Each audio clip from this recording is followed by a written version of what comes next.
రామోజీరావు గారి గురించి అందరూ చెప్పిన దానికంటే కూడా నాకు నా పర్స్పెక్టివ్లో, నా అనుభవంలో నేను చూసిన రామోజీరావు గారిని మీ కొద్ది సంఘటనలు పంచుకుంటాను.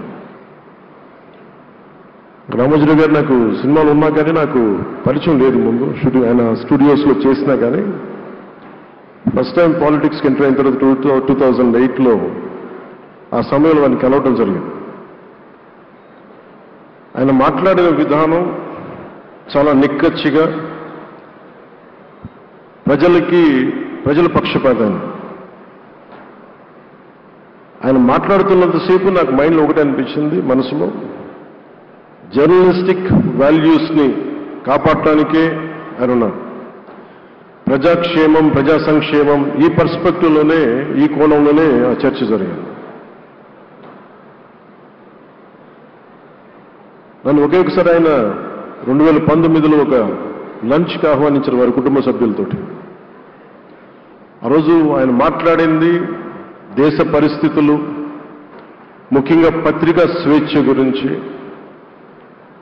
పత్రికా రంగం ఎంత కీలకమైంది. ఆయన ఎప్పుడూ కాంప్రమైజ్ అవ్వలేదు. ఒక విషయం చెప్పాలి అంటే అది తనకు తెలిసిన వారు అవ్వచ్చు, తన సన్నిహితులు అవ్వచ్చు, స్నేహితులు అవ్వచ్చు, కుటుంబ సభ్యులు అవ్వచ్చు, జనం కోసం వచ్చేటప్పటికి నిష్పక్షపాతంగా చాలా నిర్దాక్షిణ్యంగా ఉంటుంది ఆయన ఆలోచన పరిధి. అదే ఆయన ఈనాడు పేపర్లో రిఫ్లెక్ట్ అవుతుంది. నేను చాలాసార్లు అనుకునేవాడిని, ఒక వ్యక్తికి ఇంత, ఆయన ఆ రోజు లంచ్ తర్వాత కూర్చున్నప్పుడు ఆయన మాట్లాడుతుంటే ఆయన వేదనని నేను చూశాను. ఆయన నలిగిపోతున్నారు. నిజంగా పత్రికా స్వేచ్ఛ ఎంత అవసరం దేశానికి, ప్రజాస్వామ్యానికి ఎంత కీలకమైంది అది ఆయన చెప్తుంటే ఆయన ఆవేదన నాకు అర్థమైంది. అలాంటి వ్యక్తి మీద ఎన్ని రకాల ఇబ్బందులు పెట్టారో మనందరికీ తెలుసు. ఒక పేపర్ ఒక్కటే నడపటం చాలా కష్టసాధ్యమైంది.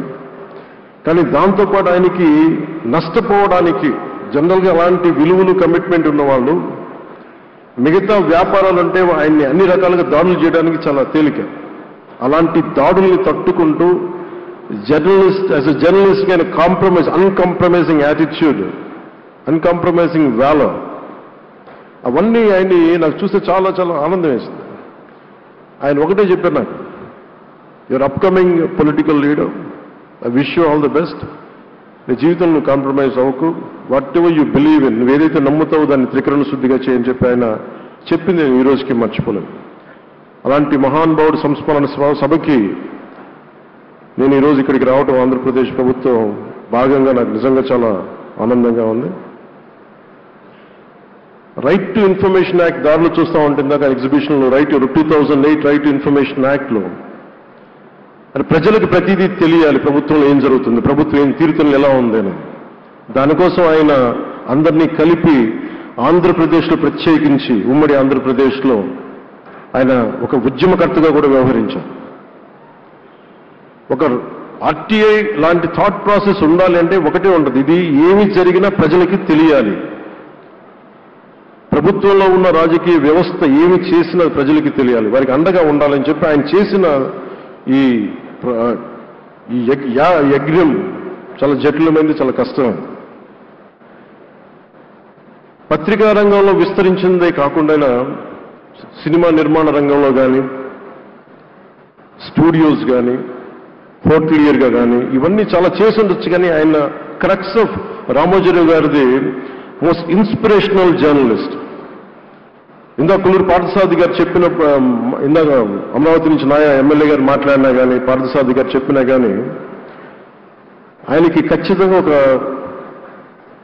విగ్రహం పెట్టాలని. ఎందుకంటే జర్నలిస్ట్ విలువల్ని కాపాడి ఆయన ఎందుకు ఇన్స్పిరేషన్ అంటే ఎన్ని కష్ట నష్టాలు వచ్చినా, ఒక జర్నలిస్ట్గా ఉండటం వేరు, ఒక పత్రికాధిపతిగా ఉండి అన్ని ఒడిదుడుకులు ఎదుర్కొని ఆయన కుటుంబాన్నంతా బెదిరించినా కానీ, ఏమి చేసినా కానీ జనరల్గా కుటుంబ సభ్యులు కష్టం వస్తే నలిగిపోతాం. కానీ అది కూడా దాటుకొని నేను నా జర్నలిస్ట్ వాల్యూస్ నేను కాంప్రమైజ్ అవ్వను, ఏదైతే జరగనని చెప్పి ఆయన కూర్చోబెట్టి at the cost of his family members also he vent ahead and uphold the journalistic values.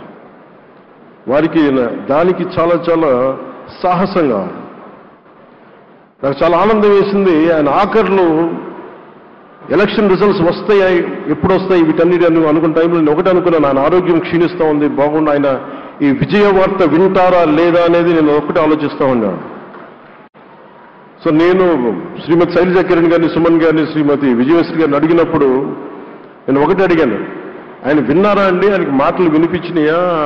అందరు చెప్తారు ఆయన వినిపించట్లేదంటే, లేదు, చాలా ఒక 24 గంటలు ఆ విజయాన్ని దశాబ్దం పాటు నలిగారు, దశాబ్దాల పాటు నలిగి ఆయన్ని నలిగిన తర్వాత ఆయన అలాంటి వ్యక్తి విజయ వార్త వినకపోతే అక్షోభిస్తుందేమో ఆత్మని అనిపించేది. కానీ విజయ వార్త వినే ఆయన పరమదించారు. అందుకు నాకు చాలా ఒక తృప్తినిచ్చింది. అలాంటి మహానుభావులకి నా నివాళులు అర్పిస్తూ ఆయన నుంచి ఎవరైనా నేర్చుకోవాల్సింది, ప్రజాస్వామ్యాన్ని పరిరక్షించడానికి ఎవరి స్థాయిల్లో ఒక పత్రికాధిపతిగా కావచ్చు, ఎవరు ఏ స్థాయిలో ఉన్నా దాన్ని మనం కాపాడాల్సిన అవసరం ఉంది. అలాగే ఆయన జర్నలిస్టిక్ వారసత్వ ప్రవాహం అంటే ఉదాహరణకి ఈనాడు, ఈటీవీ తాలూకు ప్రజెంటేషన్ ఆఫ్ న్యూస్ చాలా న్యూట్రల్గా, అన్బయాస్డ్గా ఉండదు. ఏదైనా విషయం చెప్పేటప్పుడు నా గురించి ఎంత రాస్తారో, నన్ను తిట్టాలనుకున్నప్పుడు అంతే తిడతారు. అంటే నువ్వు చేసే పనిని బట్టే గుర్తిస్తారు తప్ప నాకు తెలుసు కదా అని చెప్పి మళ్ళీ దానికి ఫేవరెటిజం ఉండదు. అది తెలుగుదేశం పార్టీ కావచ్చు, ఇంకొక పార్టీ కావచ్చు, కాంగ్రెస్ కూడా కావచ్చు. కాంగ్రెస్ చేస్తే కాంగ్రెస్ని ఆయన్ని పైకెత్తిన సందర్భాలు ఉన్నాయి. అలాగే ఏ పార్టీ తప్పులు చేసి నచ్చని ప్రజలకి ఇబ్బందికరమైన సంఘటనలు జరిగినప్పుడు ఏం మాత్రం వెనకాడకుండా ఫ్రంట్ పేజీలు వేశాడు. ఫ్రంట్ పేజీలో మరీ చాలా బలంగా చేసేవాడు. సో అందుకే నాకు అనిపించింది ఒక జర్నలిస్టిక్ వాల్యూస్, ఆయన తాలూకు వారసత్వ ప్రవాహం ప్రతి జర్నలిస్టు పుణికి పుచ్చుకోవాలి, అది తీసుకోవాలి. ఒక నది ఒక ప్రవాహం వెళ్తున్నప్పుడు మన స్థాయి, అది నువ్వు ఒక చిన్న బకెట్తో తీసుకుంటావు, చెంబుతో తీసుకుంటావు, ప్రవాహంలో నీళ్లు ఉన్నట్టుగా రామోజీరావు గారి జర్నలిస్టిక్ వారసత్వ ప్రవాహాన్ని మనం ఎంత తీసుకుంటాం అనేది మన స్థాయిని బట్టి ఉంటుంది.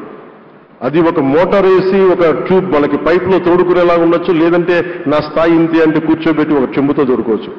అలాంటి అపరిమితమైన ప్రవాహం, ఆగని ప్రవాహం, ఉధృతమైన రామోజీరావు గారి జర్నలిస్ట్ వారసత్వ ప్రవాహం ఈ రాష్ట్ర ప్రజలందరూ కూడా, తెలుగు ప్రజలందరూ కూడా దాని నుంచి మనకి ఒక స్ఫూర్తిని తీసుకోవాలని మనస్ఫూర్తిగా కోరుకుంటూ, నాకు అవకాశాన్ని ఇచ్చిన నా సహచర మంత్రివర్యులందరికీ, ఇక్కడికి వచ్చిన ప్రత్యేక ఆహ్వానితులుగా వచ్చిన జర్నలిస్ట్ పెద్దలందరికీ, పత్రికా ప్రతినిధులందరికీ, ఇక్కడికి వచ్చిన అతిథులందరికీ, విశిష్ట అతిథులందరికీ ప్రత్యేకమైన ధన్యవాదాలు తెలియజేసుకుని, కృతజ్ఞతలు తెలియజేసుకుంటూ